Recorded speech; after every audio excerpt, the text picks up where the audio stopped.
It's wonderful to have so many alumni and friends and faculty and staff and representatives of so many different organizations here.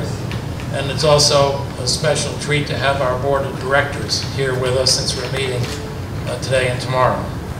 You've come to Georgetown at a most exciting time, a time that many of us have waited a long time to witness.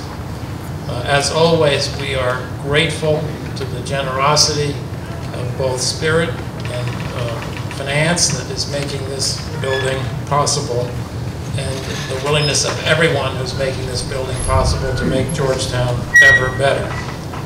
The Science Building will continue our tradition in the last 2-3 decades of enhancing both the environment and the infrastructure of the Hilltop to ensure that Georgetown remains a leader in teaching, research, and scholarship. It's my special pleasure to introduce our president, Jack DeGioia.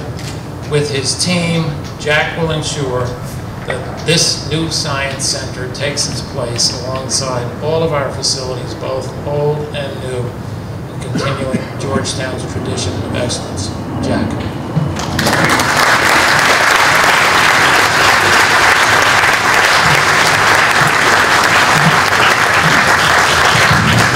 Thank you very much, Paul. It is just great to be with you all today. And I think, as you know, I did my PhD studies here at Georgetown in philosophy, and it was a requirement to work your way through the program that one studied aesthetics, otherwise the theory of beauty. And I want to welcome you to the most beautiful site on the Georgetown University campus. It is truly a pleasure to see so many people who have done so much to make today's groundbreaking possible, and who will do so much more to establish this as a center of science and a community of research, even as it continues our transformation into a national leader, a truly global university in these years ahead. And I'd like to especially recognize several members of our community, including our provost, Jim O'Donnell, and the dean of Georgetown College, Chet Gillis, the dean of our Graduate School of Arts and Sciences, and our associate provost for research, Tim Barbary, Associate Dean Ali Whitmer, and Associate Provost Marjorie Blumenthal, and the many members of our science faculty, as well as current and recent department chairs and colleagues who stepped forward to be a part of the strategic planning around the sciences at Georgetown. I'm deeply grateful for all of your efforts over many years, which made this celebration possible. I'd also like to thank the many members of the Georgetown family, our donors who have given so generously to this project, including the College Board of Advisors, whose collective $5 million commitment will name a wing of the building in honor of former Dean Jane McAuliffe. Our gratitude goes to those of you who answered Jane's call for support. Unfortunately, Jane is not able to join us this evening, but she's very much in our thoughts tonight, and her commitment to this project during her years as the Dean of Georgetown College was inspiring. And finally, I'd like to express my appreciation to the National Institute of Standards and Technology, represented today by Director Patrick Gallagher, for its grant of almost $7 million to the American Recovery and Reinvestment Act.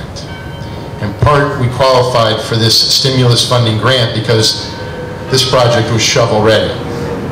Our infrastructure work, particularly for utilities, has been underway since 2009, and we estimate that 700 to 750 construction jobs will be created during our 2-year construction period. This new building is the centerpiece of Georgetown's commitment to cutting-edge science. Once completed, this 5-story building, which was designed by the architecture firm Payette, will be a research and training center for the biology, chemistry, and physics departments. Its teaching labs, its other spaces have been designed with our faculty to maximize collaboration and interdisciplinary research among our departments and between our faculty and our students. And this building will also be the home for our new Institute for Soft Matter Synthesis and Metrology, a burgeoning interdisciplinary field which is expected to have applications in everything from the synthesis of plastics to the creation of new drug delivery systems. and it will be built to Georgetown's high environmental standards. We have designed it to qualify for LEED Silver certification. That's for leadership in energy and environmental design. It's a standard that we've set for ourselves with each new building. We were able to achieve that with the most recently completed Hariri building, and we're very excited that this new building will meet those standards. As we bring Georgetown into its third century, we are laying the foundation for the future with this new building. It will be a place where faculty and students will make new scientific discoveries, engage in world-class research, and learn. It will be a center where researchers from across our campus can gather. It will be a building where we create knowledge and participate in our shared common project of shaping our future and shaping young women and men who will become, in the course of their lives, compassionate global citizens and leaders. It's a privilege for me to be here with you today. I can't tell you how excited I am to be a part of this celebration. And it's my pleasure now to introduce the Dean of Georgetown College, whose leadership is integral to this project. I want to thank Chet for everything he did to make this day possible, and introduce to you, ladies and gentlemen, the Dean of Georgetown College, Chester Gillis.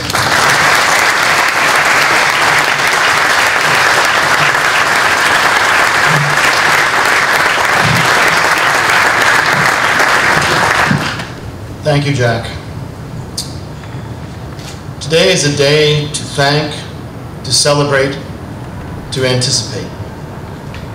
To thank all who are here to witness this historic groundbreaking, and the many who are not here, but who dreamed, schemed, and sweat to make this happen.